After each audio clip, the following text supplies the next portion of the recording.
So good morning, good afternoon, and good evening for those of you joining us from other parts of the world. Thank you so much for joining us. My name is Jennifer Wong, and I am the Senior International Fellow at C2ES, the Center for Climate and Energy Solutions. We're really pleased to welcome you all for today's webinar on national decarbonization strategies. So for those of you not familiar with C2ES, we're a nonprofit, nonpartisan think tank that brings diverse interests together to find practical solutions to climate change. We really believe that it's vital for states, cities, and businesses to work together to reduce greenhouse gas emissions, deploy clean energy, and prepare for the impacts of climate change. So we also engage with actors on the international stage to work through issues in the international climate negotiations. And a current trend is that countries are coming forward with their plans to get to net zero or carbon neutrality by mid-century. So these kinds of plans are going by a lot of different names: long-term strategies, low-emission development strategies, net zero carbon goals, just to name a few. Today, we're privileged to host representatives from several national governments who will provide insights into their country's 2050 strategies, how these plans were created, how they relate to national and global priorities, and how they plan to stay on track. I'll begin the webinar by providing a little bit of background on these types of pathways, and then we'll turn to Jon Berg, who will cover Norway's carbon neutrality goal. Jon is new in his office of Counselor on Climate and Environment at the Embassy of Norway here in Washington, D.C.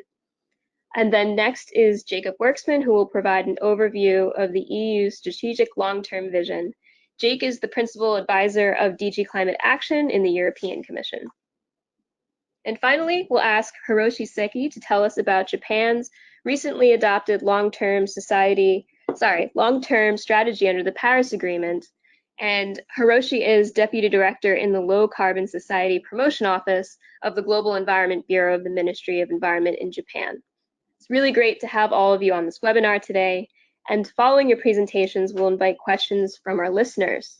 So please submit your questions using the GoToWebinar question box in the lower right-hand corner of your screen. So getting to the topic of hand, this discussion is timely. We're at a point where negotiators have wrapped up most of the decisions around the rulebook for the Paris Agreement. And next year, parties to the Paris Agreement will be communicating or updating their nationally determined contributions, or NDCs. And these are through to 2030. Additionally, UN Secretary General Antonio Guterres is hosting a climate action summit on Monday, September 23rd in New York, and has asked countries to come forward with plans to enhance their NDCs, as well as plans to reach net zero emissions by 2050. So what are these long-term emission reduction strategies? The Paris Agreement asks all parties to formulate and communicate long-term low greenhouse gas emission development strategies, or LEDs, or LEDs as they're sometimes called, consistent with the agreement's long-term temperature goal. And then parties were also invited to communicate these strategies by 2020. So these strategies aim to reduce emissions through substantial changes to countries' economies over the next 30 years. By forecasting these types of pathways, governments can broadly plan for future emission reductions and then kind of backcast to identify milestones and near-term strategies that they could or should achieve along the way. So these could be their NDCs or other policy goals. So these strategies also provide an important signal that a country is serious about reducing its greenhouse gas emissions. The number of countries working on these pathways is growing. As of now, there are 12 countries that have officially submitted their long-term low-emission development strategies to the UNFCCC. They include developing countries and small island developing states like Mexico and the Marshall Islands. In this year alone, 15 countries have announced their intentions to achieve a net zero target. There's actually a recent study that suggests 16 to 17% of global gross domestic product is covered by these net zero emissions targets that are set by countries, regions, and cities. That's right. So they're not only countries that are setting these targets, but a number of cities, states, and businesses have come forward with their own mid-century goals. We have about 11 states and regions, including California and Scotland, and at least 23 cities, including Barcelona, Los Angeles, and New York, that have made similar announcements. and at least 34 companies with an annual revenue above $1 billion have set net zero emissions targets, with some already having met that goal. And even this past week, Nestle's committed to a net zero emissions target by 2050. So the Paris Agreement doesn't tell countries how to come up with these plans, nor how to implement them. Some of these strategies are cast in law, while others are policy positions or provided as part of the Paris Agreement pledge. Let's hear about some of them now. I'll turn to Jon. Jon, thank you for literally being here with us at the C2ES offices. Jon is joining us to provide an overview of Norway's long-term climate strategy for 2050. Floor is yours. Thank you so much, and thank you for giving me the opportunity to speak to you today and on a very important topic that we will hear more about in the Climate Week in New York next week. And Norway has committed to a sharp reduction in the emissions of climate gases in the future. And I'm very glad for this opportunity to share the Norwegian experiences in developing a long-term policy for a low-emission future. Having a 2050 target is imperative. Our 2050 target is becoming a low-emission society by reducing the emissions with 80 to 85% in Norway as in the rest of Europe. These reductions are anchored in the Climate Act together with our 2030 targets. These long-term targets, there are a lot to be achieved in the different sectors of society. So what has happened now the last 2-3 years is that the government has set more specific targets in each sector of society to be much more concrete, because 2050 is quite a long way ahead, and the targets that the governments now has set is more like a midterm targets for 2025, 2030. So I can mention some of these more concrete targets for some sectors. In the shipping industry, the emissions will be reduced by 50% by 2030. All new car sales should be zero emissions by 2025. That's only 5 years from now. And the emissions from agriculture, that should be reduced by 5 million tons CO2 by 2030. The food waste should be reduced by 50% by 2030.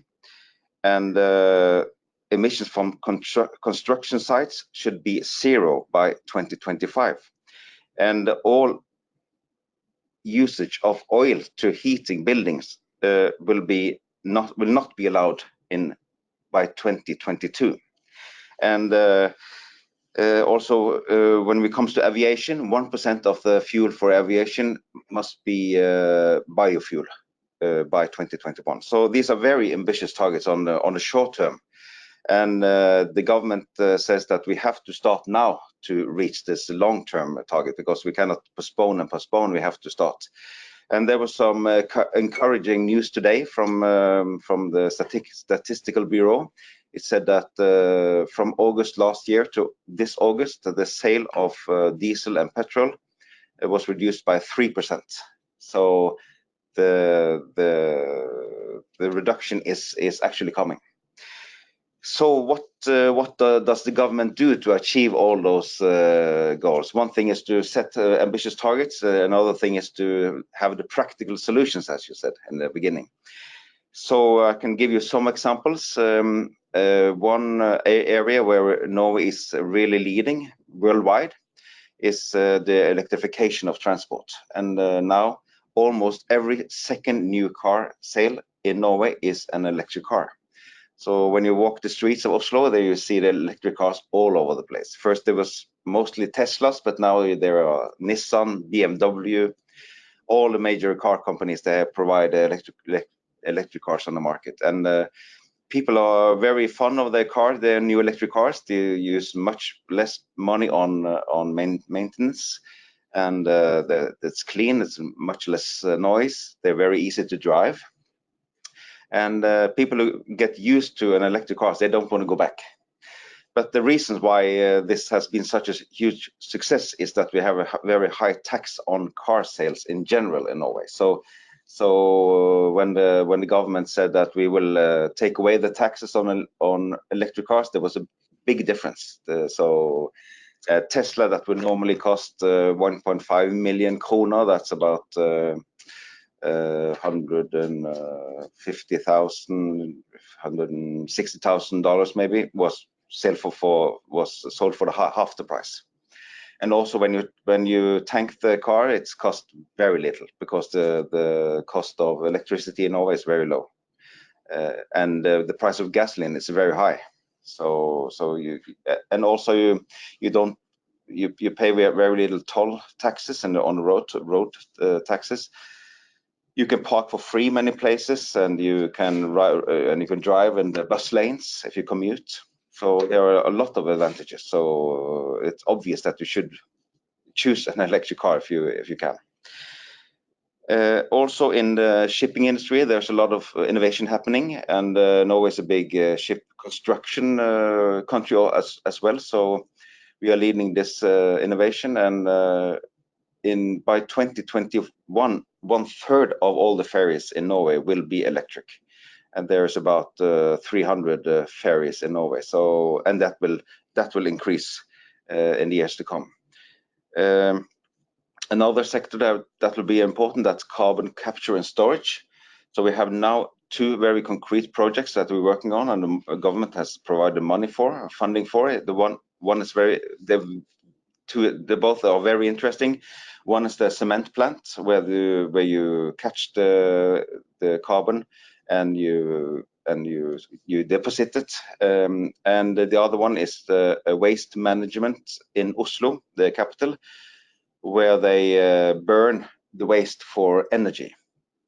So the plan now is to remove the CO2 and transport it to the west coast, and then from there underneath the seabed forever, hopefully.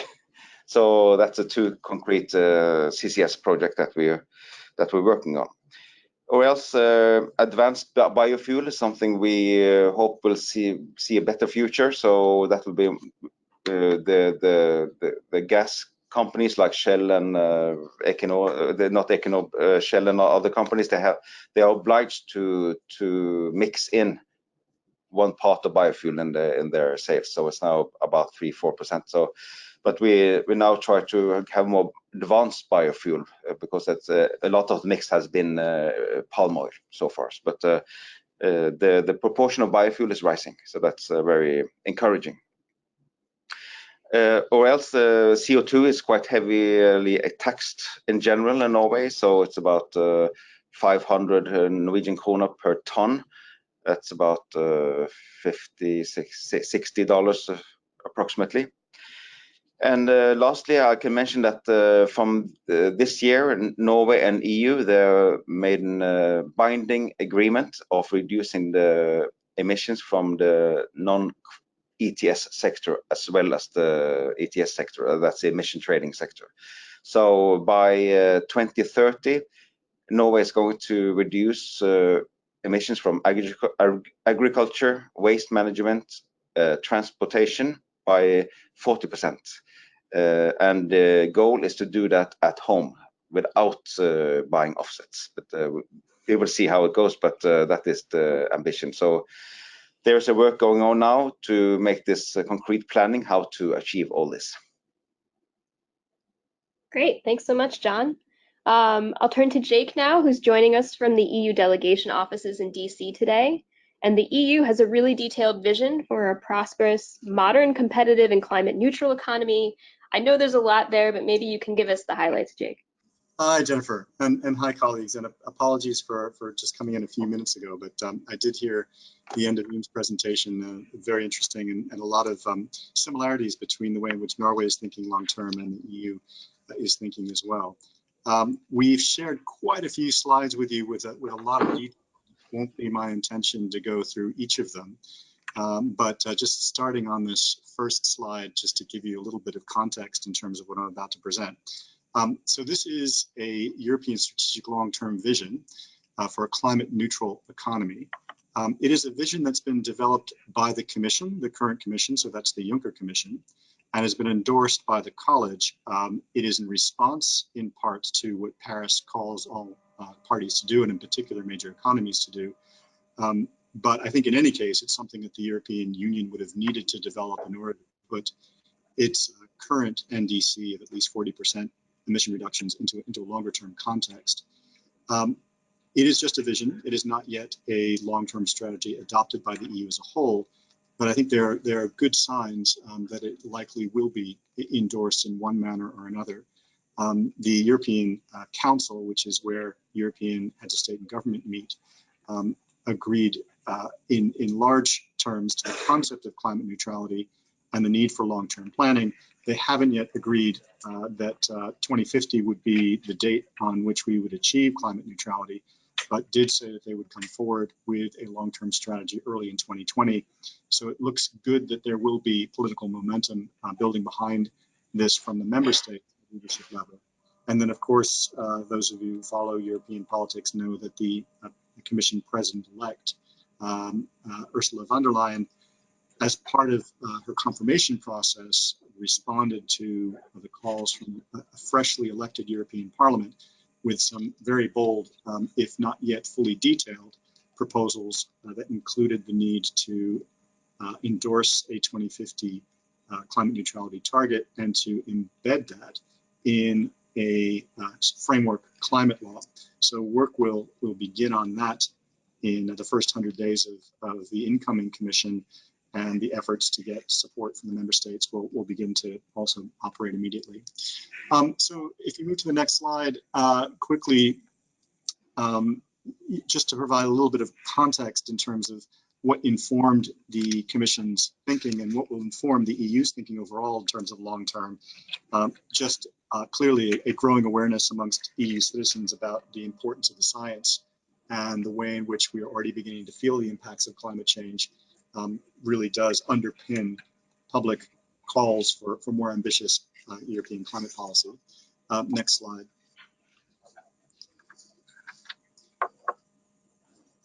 It's important to note that the long-term vision builds upon more than 2 decades of designing what we would characterize as complex, but most importantly, fair and effective climate policy within the EU, which if you click again, you'll see visually is demonstrated by the fact that emissions are coming down within the EU economy overall. So we are on track to achieve our current 20% commitment to reduce emissions from 1990 levels by 2020. And if you click again, we've done this in the context of a decoupling of our dependence upon fossil fuels from the growth of our economy. If you click again, please.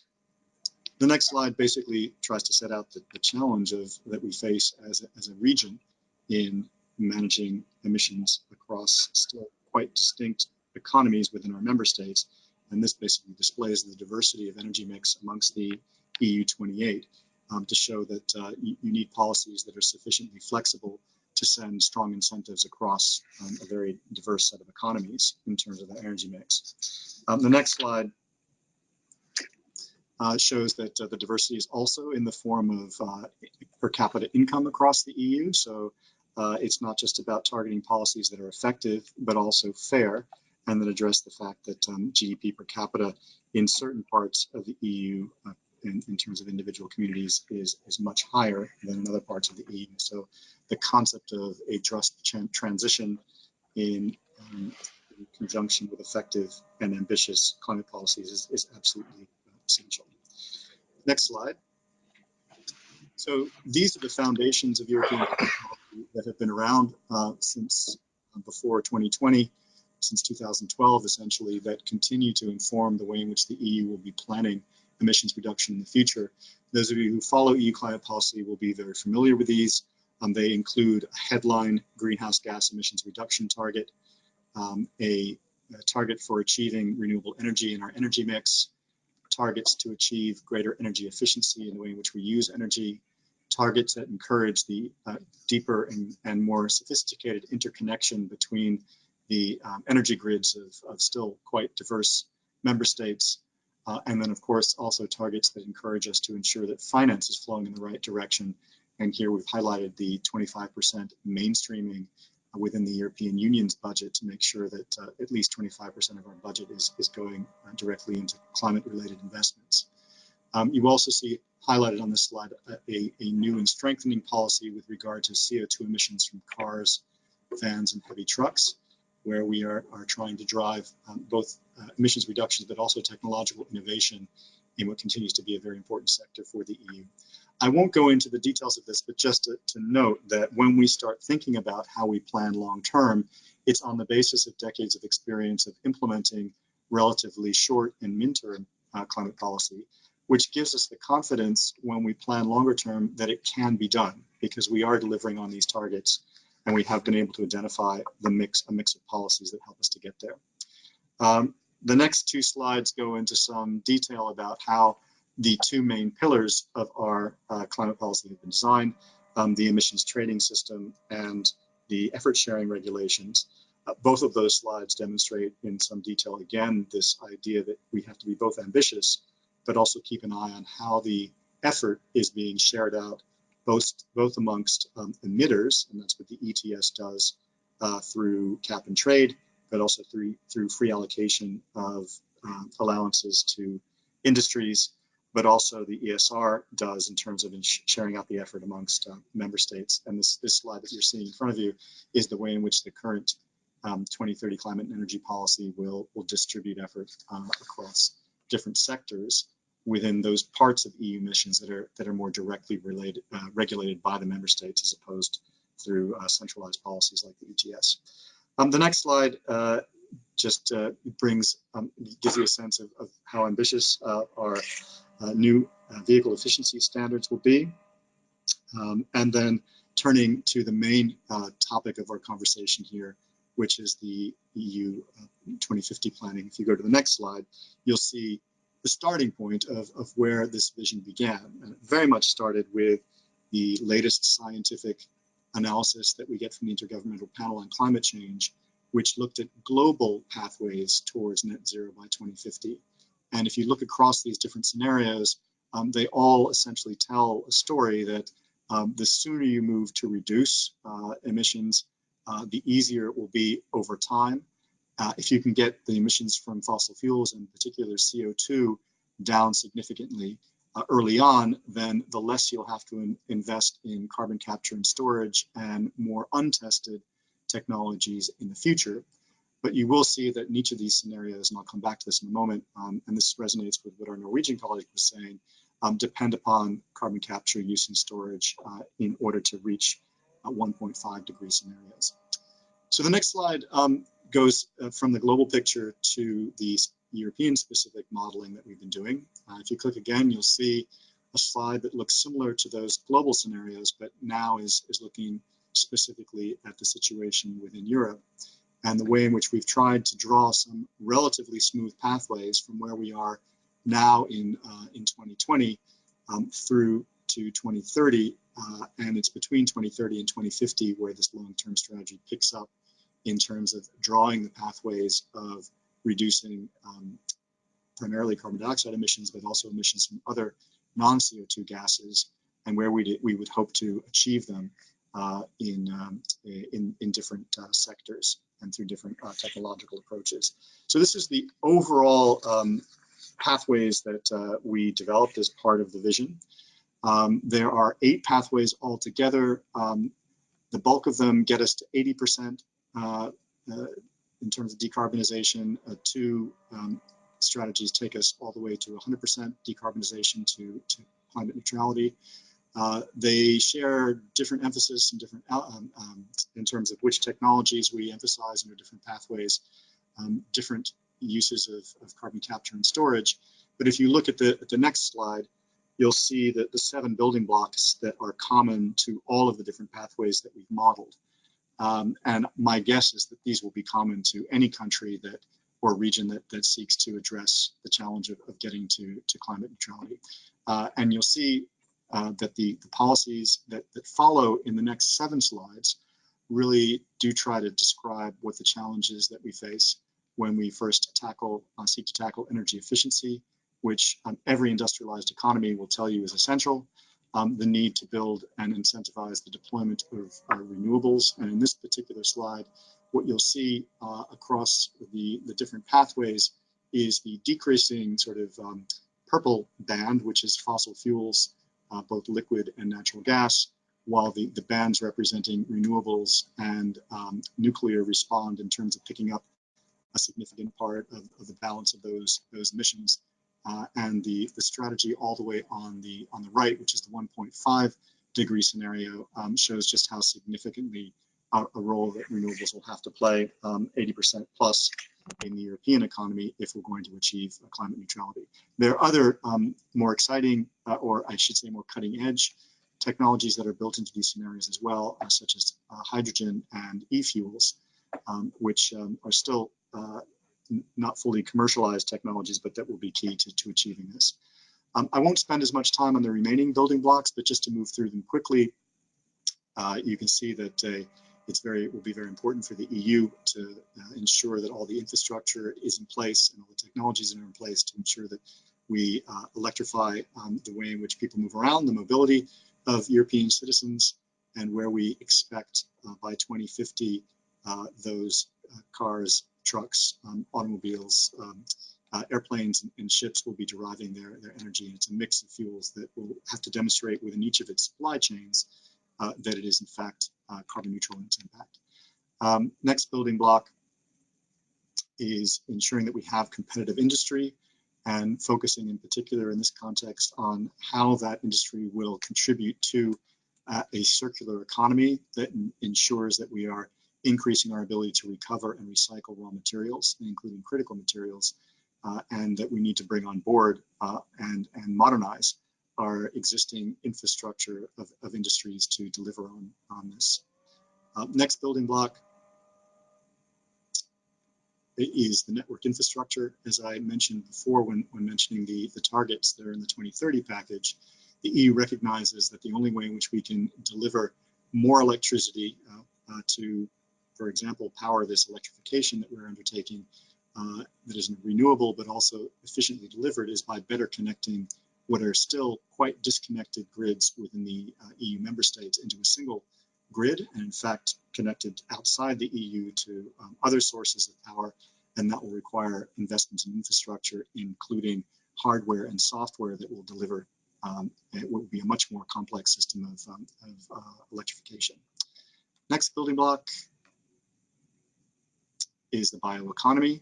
If you're looking economy-wide at all sources of greenhouse gases and all potential sinks for greenhouse gases, we have to much more aggressively engage the role of forestry and land use in our planning, and the intent to do that is reflected in our long-term strategies, particularly focusing on biomass and energy crops, but also looking at the way in which we can enhance sinks through forestry and address the current dependence upon animal products as a source of nutrition within the EU.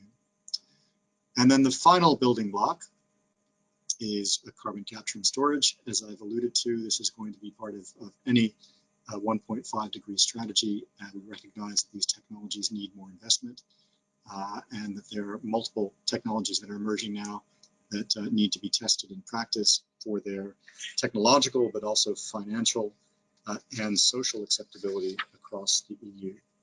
And the EU will be deploying the resources that we have to invest in research, development, and innovation in order to achieve the development of these technologies. So I'm sorry for that quick run through. A few more slides just to make some final points. If you go to the next slide, you can see that we recognize that this is going to cost the European economy to do this transition, but we recognize that this additional cost needs to be looked at in the context of what the EU is currently investing. So currently the EU invests roughly 2% of its GDP in its energy system. Increasing that to 2.8 by our calculations would enable us to achieve this net zero greenhouse gas emissions economy that we've been discussing.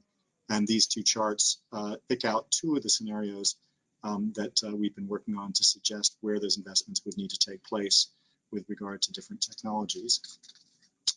And then the next slide again shows that the way in which we've modeled will demonstrate that this decoupling of the EU GDP from the growth of emissions will have to continue by 2050.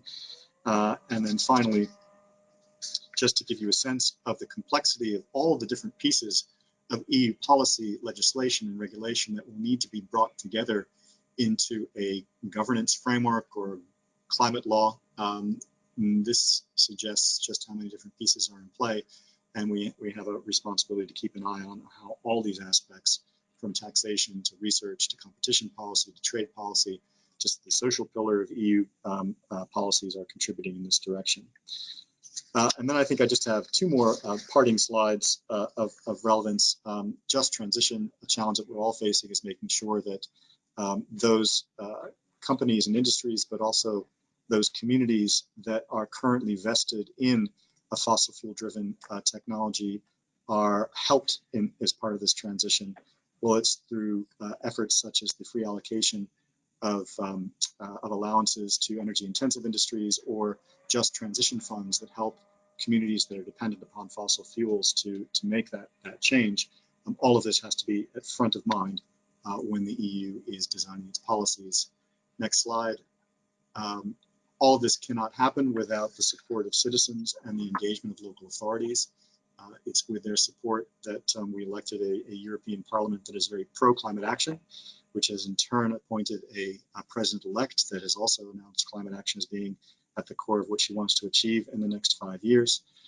That support may at the moment be unique to Europe, but needs to spread globally if we're going to actually solve this problem. And I promise the very last slide just points to that global dimension, that the EU recognizes that its policy has to exist in a much broader world, a much more interconnected world. Our work through the Paris Agreement, through development assistance, but also increasingly through our international trade and investment policy will be aimed at incentivizing others to act as ambitiously as Europe plans to. So I'm sorry that that took a little bit longer, but maybe we're a little bit more far ahead from other jurisdictions in terms of the foundational policies that will be part of our longer term strategies. So I hope it was worthwhile spending a little bit more time on that. Thanks, Jennifer. I look forward to the rest of the discussion. Thank you so much, Jake. That was great.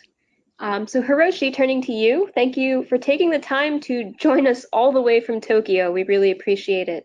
So Japan's strategy was recently adopted by the Japanese cabinet in June. Would you mind giving us the main points of the plan? While we're waiting for Hiroshi to connect, Hiroshi, just let me know if you've connected. Some questions have come in. So for Jon, one of the questions that have come in is, what type of incentives does Norway have to support energy-intensive industries as they transition? Well, first of all, the supply of energy in Norway is almost 100% hydropower. So there is no target for reducing climate gas emissions from an energy sector. Of course, energy efficiency is very important, so we don't have to build more and more hydropower and wind power. So the incentives are there. There are some. We have an institution called Enova that is a government-funded project that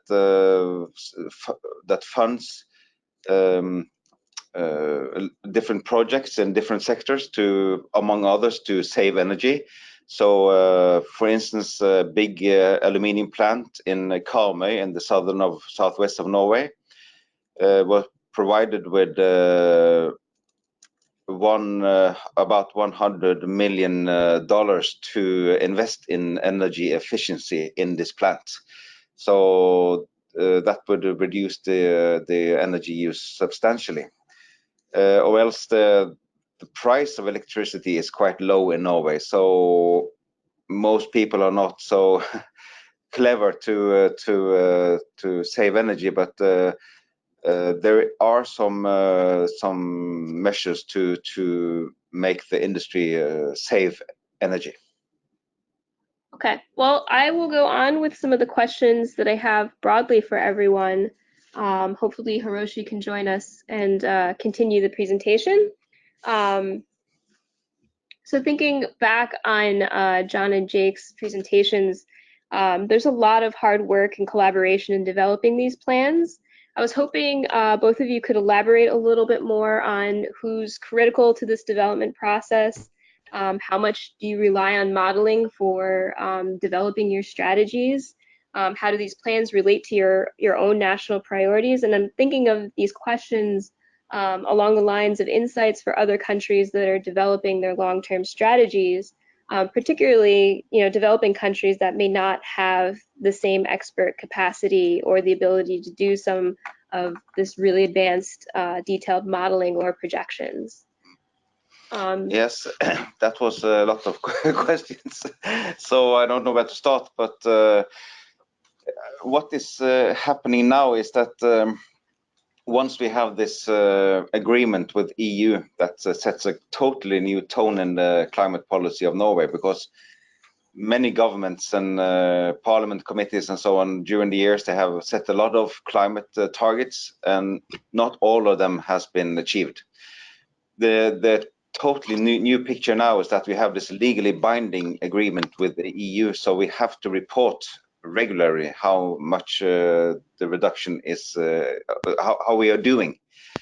And if we are not achieve the goals, we will be actually punished. So we have with the even stricter targets, so we have to buy more quotas. So there will be an economic burden if you don't reach the target. So it's a totally new situation. And the target for the 2030s, it's only 10 years ahead. So a lot has to be done. So what's happening now is that several government agencies, like the Directorate for Environment and the Directorate for Energy, they're now cooperating to make a plan for how to do this step by step and practical policy. So they will release their plan in maybe half a year's time, if I'm correct. So that will be so everyone can see. So that will be a milestone for the government. So we see how, if there is any opposition, well, much of this is innovation, and it's a good opportunity for the business. For instance, the shipping industry in Norway, it's a very good opposition, and we see now that the production of ferries and batteries for the ferries, that it's growing as a big industry.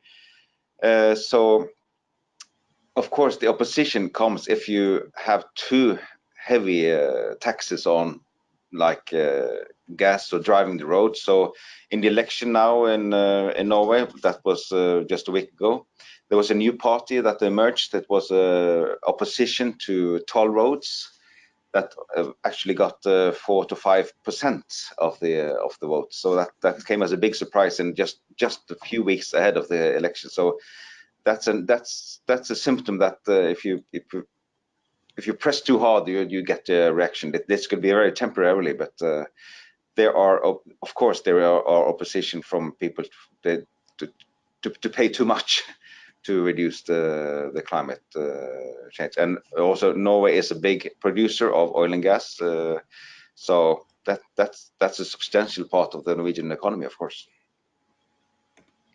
Jake, did you want to weigh in? Sure, and thanks for the questions. Well, I mean, I think Norway is one of our closest partners in the development and implementation of climate policy, both within the region but also globally. So well, we tend to emphasize that cooperation rather than our role as punisher in these circumstances. But it is true that the targets that the member states agree to, and that Norway also agreed to as part of this partnership, is enforced, particularly with regard to the application of the ETS, the emissions trading system, where it is less the governments but more the individual industries that are part of the cap that have to pay penalties if they go beyond pay penalties, or as buy allowances to cover the additional emissions. I mean, the one way of looking at these long-term strategies is they have at least 3 elements to them. One is the political commitment to be carbon neutral.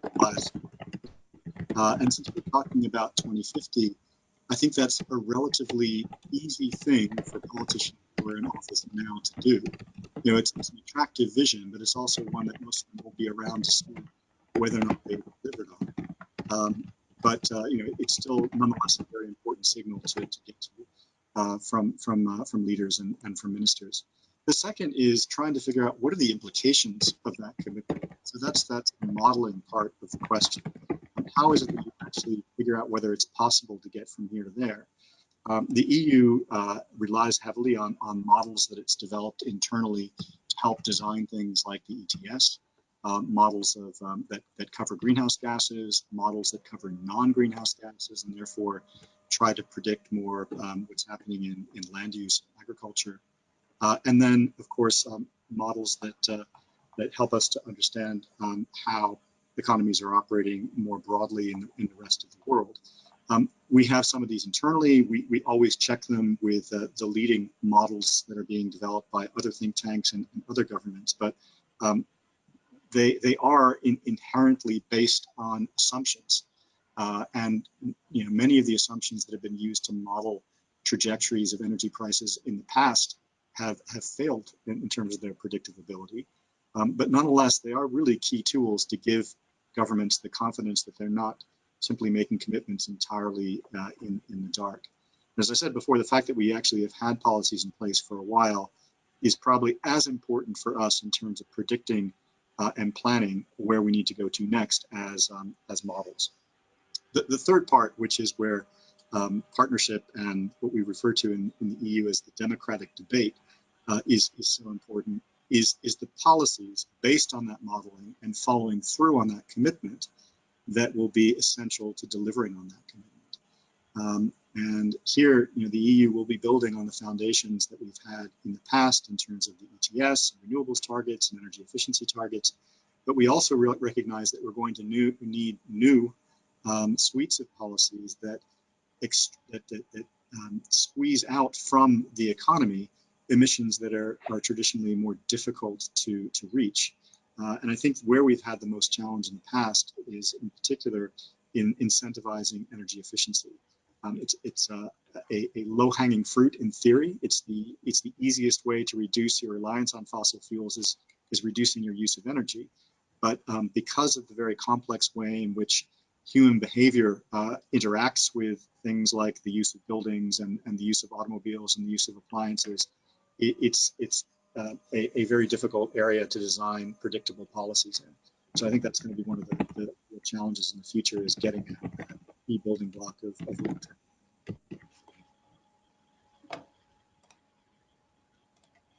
Thanks so much, Jake. And I think we can be connected with Hiroshi. Hiroshi, can you hear me? Yes, I hear. Excellent. You hear me? Yes, I will Okay. go back. And we are ready when you are.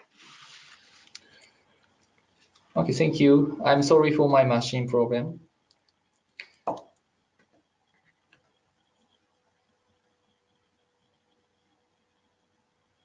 Can you hear me? Yes, please go ahead. Yes, okay. And my name is Hiroshi Seike from the Ministry of Environment, Japan. I'm happy to join the webinar with you today. And I think it's very timely to host this webinar prior to the UN Climate Summit and COP25. So I'd like to explain about Japan's long-term strategy decided in June of this year. Next slide.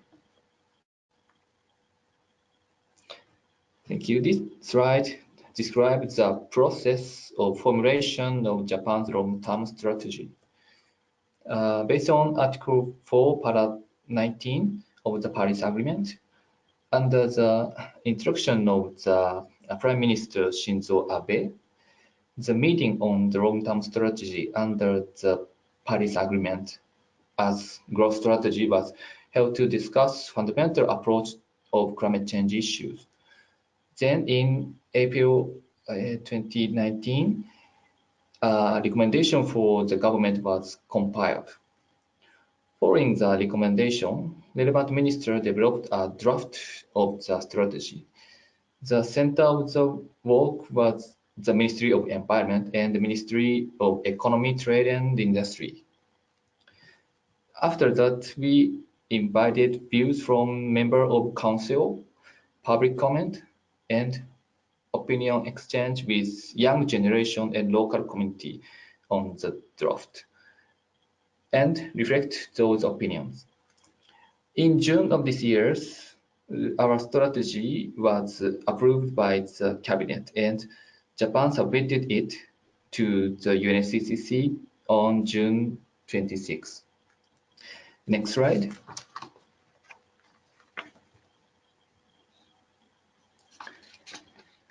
This is an overview of the meeting on a long-term strategy under the Paris Agreement as growth strategy, where the recommendation was decided. In 2018, the G20 presidency of 2019 to realize a virtuous cycle between the environment and economic growth and to lead global energy transition and decarbonization. An expert panel is established for setting out a long-term strategy under the Paris Agreement. There are 10 members of the expert panel. Experts from financial, industry, academic, and local government were selected. And Mr. Kitaoka, president of JICA, was chaired this panel. The conference was held 5 times from 2018 to 2019, and constructive discussion was held among the members. The government has formulated a long-term strategy respecting the recommendation decided at this panel as much as possible. Next slide. From here, I will explain the content of the long-term strategy. First, chapter 1 is the basic concept. The first important point is vision. Japan proclaiming a decarbonized society as the ultimate goal and aiming to accomplish it ambitiously as early as possible in the second half of this century. In addition, Japan broadly taking measures toward the reduction of GHGs emission by 80% by 2050. This is the first time Japan has declared that it is aiming for a zero carbon society. As a message to various sectors, I thought it was important to show that we are aiming for a zero. This vision is an unconventional vision of an ideal future model. It also contributing to the achievement of the long-term goal of the Paris Agreement, including efforts to limit the temperature increase to 1.5 degrees. The second point is basic principle of policy. Japan aims to realize virtuous cycle of environment and growth towards the vision with business-led disruptive innovation. We also mentioned about importance of swift implementation of action from now and contributing to the world.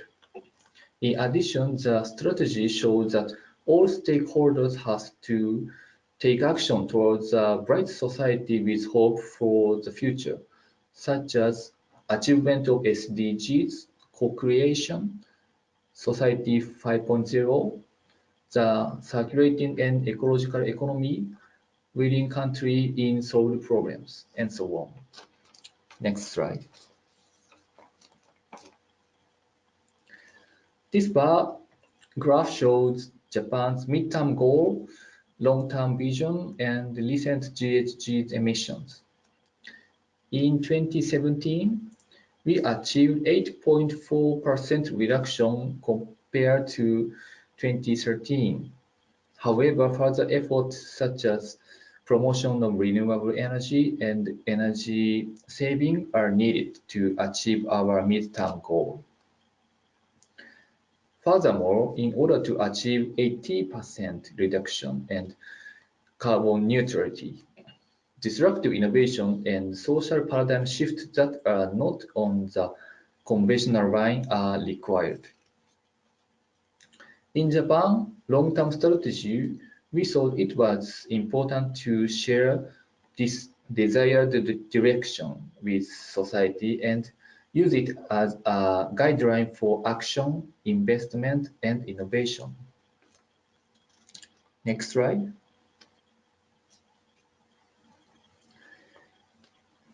Chapter 2 is a vision of each sector and direction of measures. First, future vision of energy sector is that energy transition and decarbonization. To achieve this vision, pursuing every option, including energy efficiency, renewable, battery, hydrogen, nuclear, and CCS and CCU.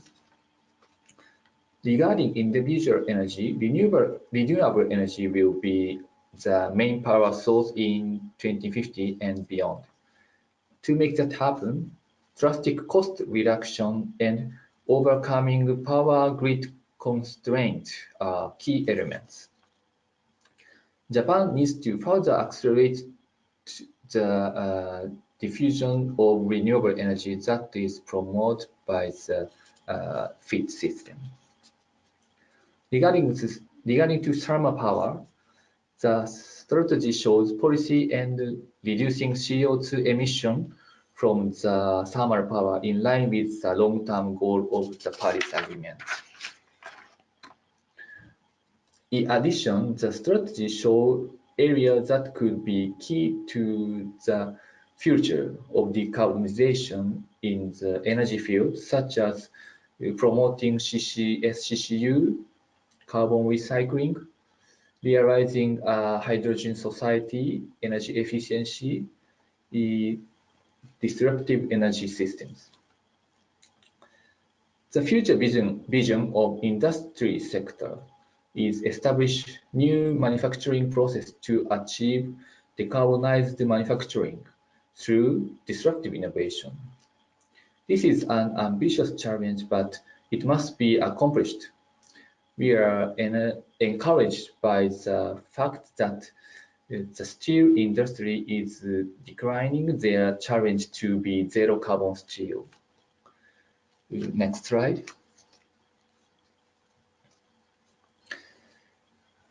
The future vision of the transport sector is that challenge for well-to-wheel zero emission. This is a challenge to zero GHG emission from fuel procurement to driving. To realize this vision, enhanced international policy coordination on electrified vehicles, including automobiles, environmental performance assessment on well-to-wheel based. Finally, future vision of community and living is that create a circulating and ecological economy, aiming to the achievement of SDGs through local decarbonization and integrated environmental, economic, social improvement in the regions, striving for the achievement of carbon neutral, resilient, and comfortable community and living by 2050. The strategy also shows the vision that capable community and corporations to achieve carbon neutrality even before 2050. In response to this, in Japan, several cities such as Tokyo, Yokohama, and Kyoto have declared that they aim for zero emission. To achieve this vision, we will work to spread carbon neutral living, such as zero emission, zero energy building, and carbon neutral community building. Below that, there is a description of sink measures at session 2. Japan aims to secure sufficient carbon sink to achieve a balance between emission by source and removal by sink of GHGs. Next slide.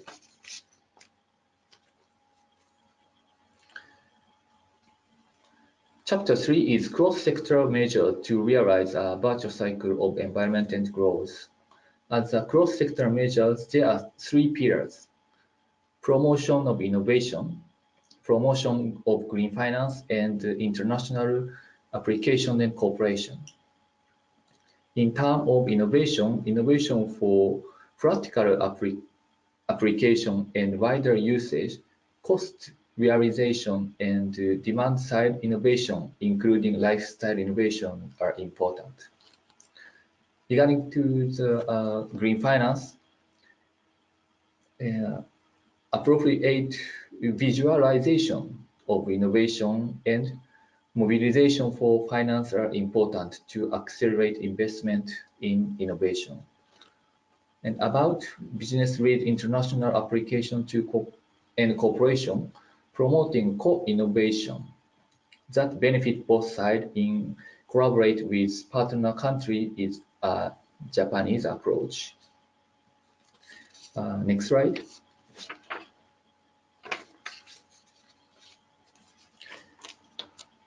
Chapter 4 is other cross-sector measures such as human resource development, integrating adaptation with development of a resilient society, just transition, government-led initiatives, and carbon pricing. Each of these is an important theme, but since there are not so specific and ambitious description in Japanese long-term strategy, today's explanation will be omitted. Chapter 5 is review and implementation. Japanese government will analyze relevant factors responding to further changes in the situations, and collaborating and having dialogues with stakeholders, including the youth. Then re-examine policies and measures flexibly every about 6 years, with reference to situation and improving the strategy if necessary. Detail of analysis, dialogue, and review are not decided at this stage and will be considered in the future, while considering the situation within the government and other countries. Next. Oh, it's finished. Thank you. I'd like to return to Ms. Jennifer. Thank you. Thanks so much, Hiroshi. And I also wanted to give you a chance to answer the question that I had asked John and Jake earlier. Kind of what lessons learned can you draw from that process? I mean, what can you share with us that might help developing countries that are thinking about developing their long-term strategies, countries that might not have as much experience with modeling and then just doing the deep dive into the sectors that they need to do to figure out how they're going to get down to net zero emissions. Mm-hmm.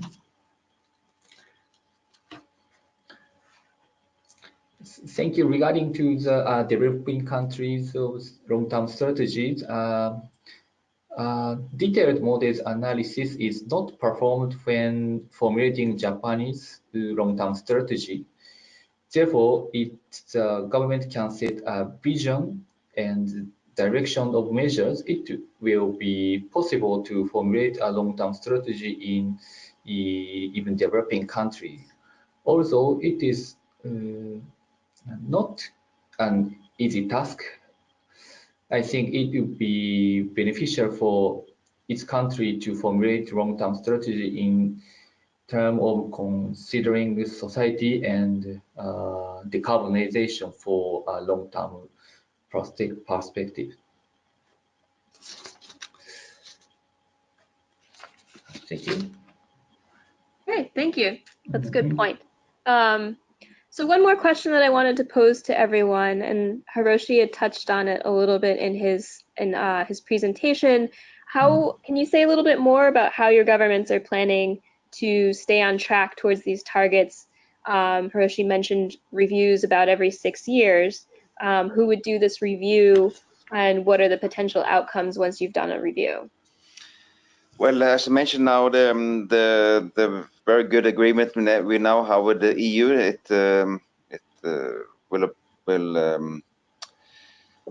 we will have to report. I think it's every second year how well we're doing. So and also inside the Paris Agreement, you have to report every fifth year. So the reporting and how you are doing, it's coming much more higher on the agenda now. So that will be a more strict requirement than before. So So even though, sorry if I may, yeah. even though the Paris Agreement doesn't require reporting on your long-term strategy, you can you consider reporting through your biennial transparency report and through your national communications, your reporting on your strategy. Yeah. I think the most concrete is the cooperation with the EU, where we have to report how we are doing to achieve the goals. So that would be our answer to that. Right. Jake, maybe? Yeah, sure. Well, a similar answer to Norway. We will rely upon the Paris review cycles as well as the EU level review cycles to keep us on track. What specifically they'll be reviewing, at least is compliance with near-term goals, 30%. At least 40% target. If that gets changed, different target. But that's what they'll be held accountable for in the near term after the achievement of the 2050 neutrality goal. The idea being that the shorter term goals align with the longer term goal. It's an interesting point that you make, though, and that you made as well, about the absence of institutional machinery to deal with long-term strategies at the Paris level.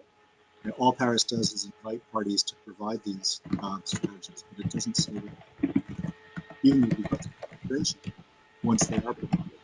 And I think that's something that we might be able to work on if there's over time, is making sure, for example, 2050 strategies are part of the conversation around global stocktake, because we expect these documents to be incredibly valuable, not so much as accountability instruments, but as learning instruments and sharing experiences with each other and modeling exercises with each other to give us all confidence we can actually get on track towards the ultimate. So it's something definitely to follow up with at the international level as to how we get Paris a little bit more space, dedicated space, to talk about it here.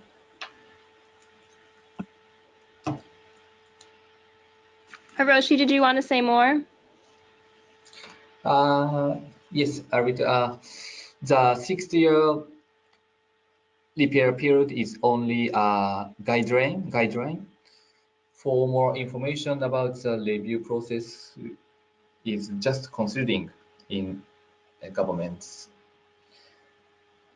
So details of review and dialogue or analysis is not decided at this stage, and we have to consider in the future. Thank you.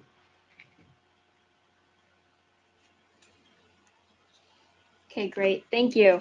We do have some time to take some questions from the audience. We've been tracking them as they've been coming in. And just a reminder, in case you're not aware, there's the question function in which you can send us your questions on the GoToWebinar menu bar. So let's have a look at some of these questions. This one's come in for you, Jake. And the question is, how are national policies like France, Spain, and Germany, how do they align with the overarching EU program?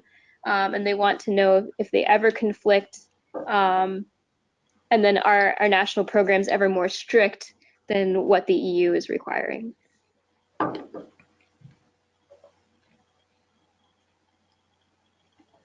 Well, it's a good question. The answer is pretty complex. I mean, there are areas where EU climate and energy policy are very much harmonized. And probably the classic example of that is the ETS, where that's essentially a centrally set and monitored and enforced cap on those installations in member states and elsewhere, in the case of Norway, that are participating within that scheme.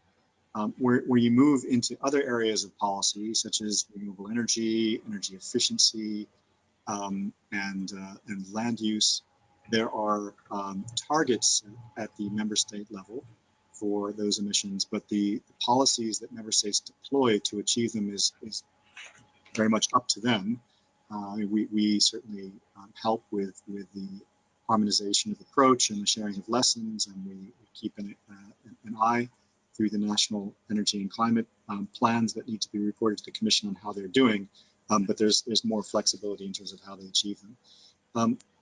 The caller or the questioner may have been aware that a number of the member states, including France and Germany, have announced long-term strategies of their own and commitments to climate neutrality at member state level, and a number of member states in the pre-2020 period also announced national emissions reduction targets that were higher than they were required under EU law. All of that is permissible and to an extent encouraged, but those policies, as long as they are consistent with what is required of the EU, again, the member states are free to pursue.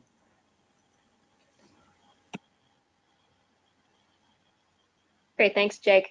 Hiroshi, turning back to you, as I understand it, the Japanese long-term strategy is the first to provide explicit government support for companies to set science-based targets for their greenhouse gas emission reductions.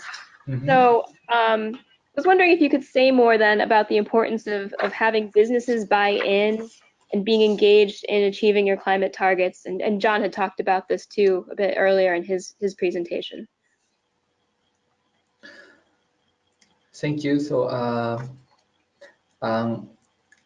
important element of the Japanese long-term strategy is a virtuous cycle of environment and growth towards the vision with business-led disruptive innovation.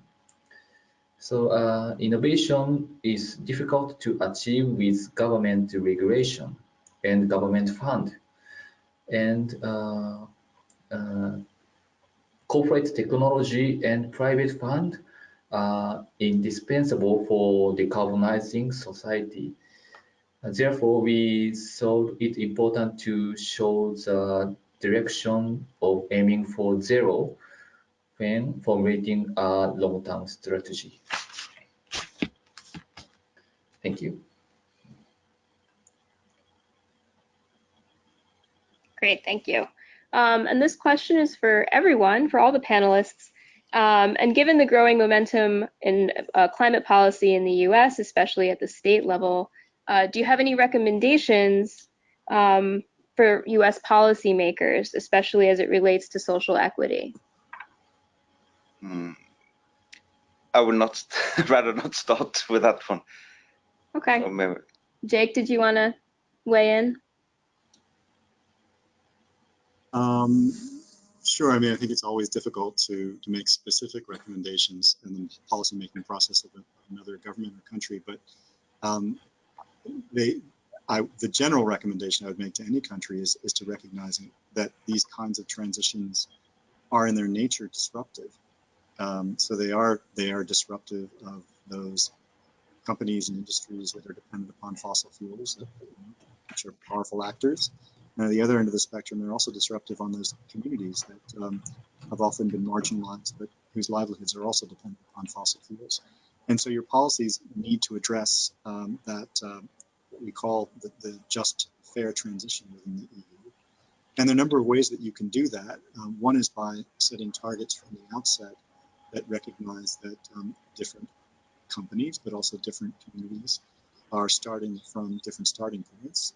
We do that in the EU through something called the effort sharing regulation and through the free allocation of allowances in certain circumstances for industries that are operating under the ETS. But you can also do it by sharing out the benefits more effectively and fairly. So in the EU, when allowances are auctioned for the purposes of operating the ETS, some of the proceeds from those auctioning goes to help support communities that are undergoing the challenges of transition. So the main piece of advice is you've got to take those interests into account when you're designing ambitious climate policy. Yeah, I see a main thread through all of the presentations has been some element of stakeholder involvement, whether it's engaging with businesses or asking the youth or communities to weigh in on the strategies and the policies as they're being developed. Jon, did you want to add to that? Well, we see in Norway that all parts of society now are engaging in the climate issue, and the industry is very active, and there's a lot of innovation going on, and everybody sees that we're going towards a green transformation of the society. Norway is going to be a low emission country by 2050. It's practically zero emissions by then. So everyone sees that there is going to be a transition, and the state-owned, partly state-owned oil company Equinor, they are now investing quite heavily in windmill farms on sea. So we see that in all parts of society, and of course the youths are engaged very much, and there has been all this strikes by the pupils, and also in the university. So it's a broad movement. So, but everyone's looking for solutions, and there may be some reluctance to make this too personal, that each individual should change their life and behavior and their lifestyle. So it's more a discussion on the structural level, how the society should change, how the incentives should change, how you can use the taxation in a different manner. And a lot of this is also happening in the communities. And I can mention that Oslo is now the green capital of Europe. And there's a lot of interesting things happening at the local level. So it's very interesting to follow now. It's a high speed in this transition. So it will be very interesting to follow. Agreed. Hiroshi, want to share your thoughts?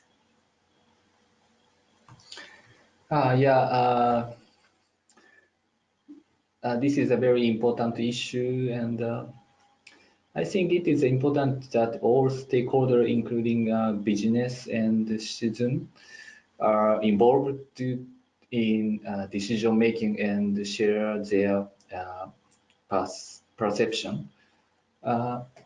I believe that it will be lead not only the technological innovation, but also the social economic system innovation and lifestyle innovation. It is very important to make a decarbonized society. Thank you.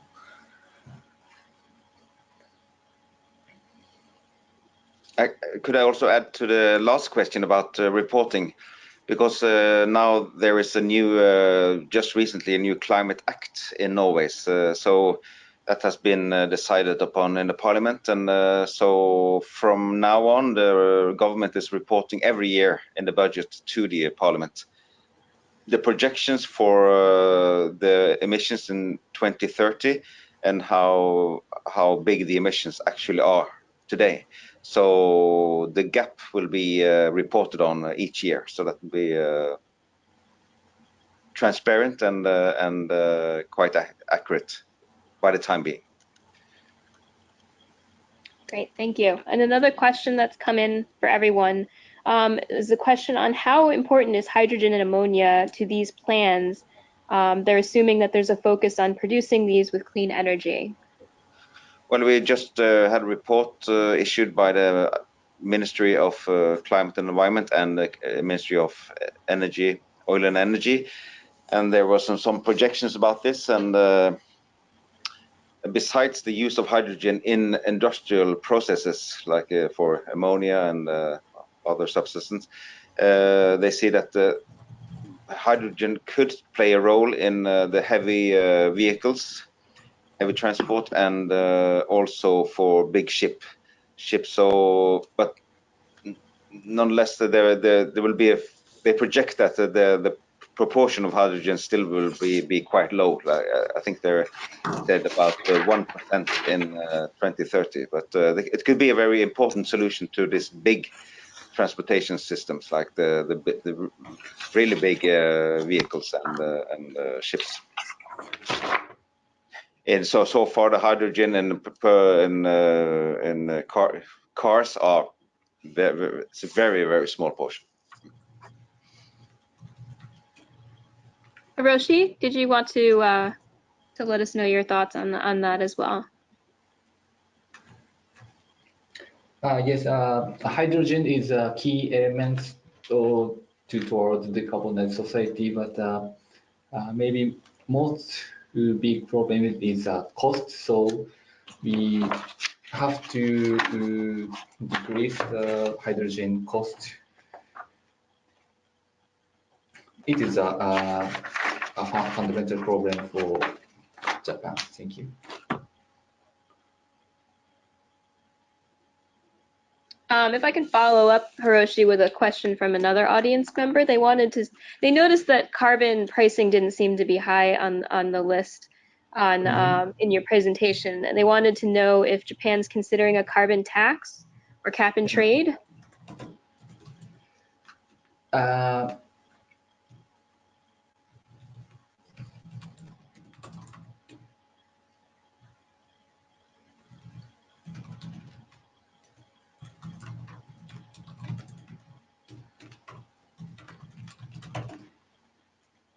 Sorry, regarding to the carbon pricing, we are considering both options, carbon price, ETS and tax.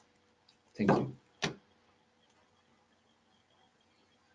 But just considering in Ministry of Environment.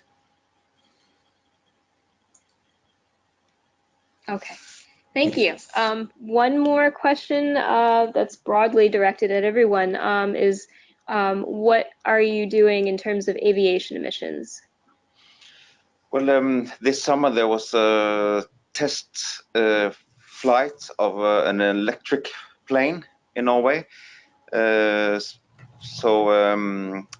quite small, and our minister has said that he thinks that electric planes and also the Aviation, the state-owned company who runs the airports, have a goal to that electric planes could provide services on the short haul routes inside Norway internally, because there's a lot of small routes in Norway that could be supplied by electric planes, maybe in 10 years time.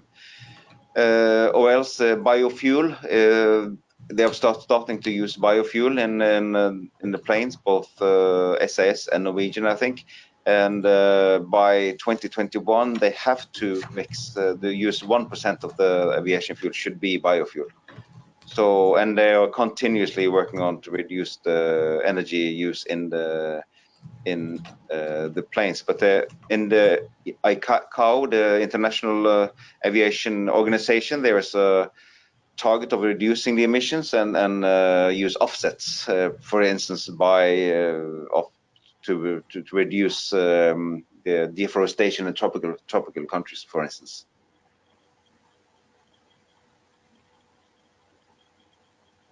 Happy to switch to Jake or to Hiroshi.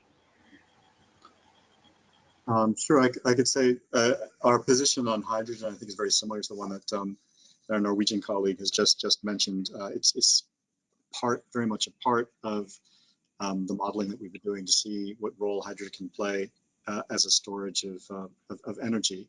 But we haven't seen it moving forward rapidly in the context of cars and light duty vehicles. It's more likely to have applications in larger transport sector and then in the chemical industry. So on aviation, I mean, clearly this is a very growing area in terms of emissions as commercial flights become more and more intensive around the world with a growing middle class. And it's a sector that has escaped a lot of the regulation with regard to pollution and CO2 in particular up until now. And as a result, that is one of the reasons why we haven't seen the technological innovations in the sector keeping up with that emissions growth. So we think it's absolutely crucial that this sector begins to play more of its part. As you mentioned, ICAO is moving this direction with a a cap on emissions growth from the industry from 2020 onwards. We would have liked that cap to have started a lot sooner, and not simply be a cap, but also an effort to reduce emissions from those levels. We are concerned that the way in which ICAO and the industry seem to see emissions reductions within that framework of CORSIA, which is the name of the scheme, is by offsetting from outside the sector rather than driving emissions reductions from within the sector. So we're working very hard with partners to make sure that the environmental integrity of whatever offsets are allowed under ICAO is of a very, very high standard. In the meantime, the EU, of course, is regulating aviation emissions within the EU. They are covered by the EU ETS, the emissions trading system. And there we are seeing the price of carbon having the potential to drive greater innovation in the sector. But that same kind of price on emissions needs to begin to take effect in a much more global context, because the bulk of emissions of international flights are taking place outside the jurisdiction of any particular state, and therefore there's a big governance gap that needs to be filled.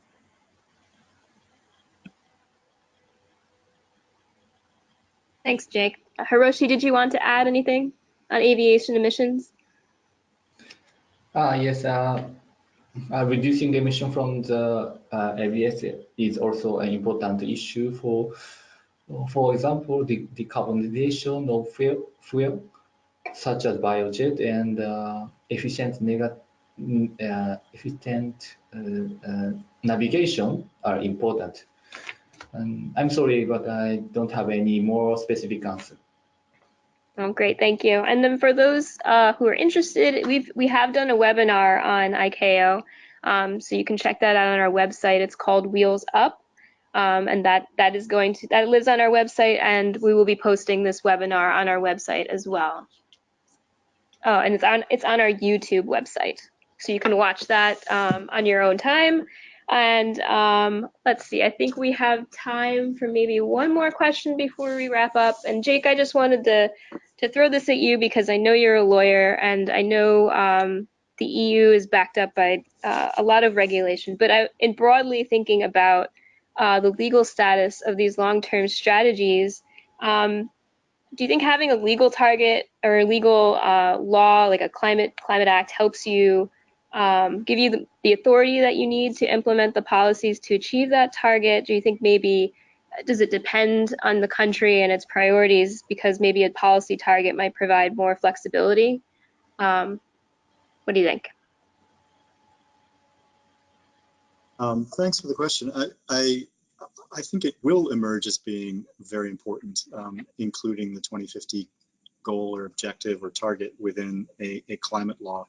I mean, it is essentially the mandate given to, within the EU, the Commission to begin to work on the policy proposals that are necessary to achieve it. It's the highest expression of political will from our member states to make that kind of a target binding, because it basically says they're serious about achieving it, and they expect there to be policies in place to enable them to do so. So legal character, I think, is important in this context, even if it's simply making a very broad goal binding. Great, thank you. So we're just about out of time. Thank you everyone for your questions. Looking across these presentations, it's clear that everyone's considering the urgency of climate action and reaching the long-term goals of the Paris Agreement, and they're thinking about it in ways that address fairness, but also seeing lots of opportunity in addressing these challenges, opportunities for economies, opportunity for businesses, and in doing so, emphasizing the importance of cooperation both within and without governments, within their national governments. So I want to say again, we're really grateful to Jon, who came to our office here. Very nice to be here. I can recommend that. And to Jake, who's visiting us stateside, and to Hiroshi for joining us all the way from the other side of the world. And in case you want to review this webinar or send this webinar along to colleagues, we are recording this session and we will post the webinar to our YouTube channel tomorrow. So have a great rest of the week, everyone. Thanks for joining us, and see some of you at Climate Week next week. Thanks. Thank you. Thank you. Thank you.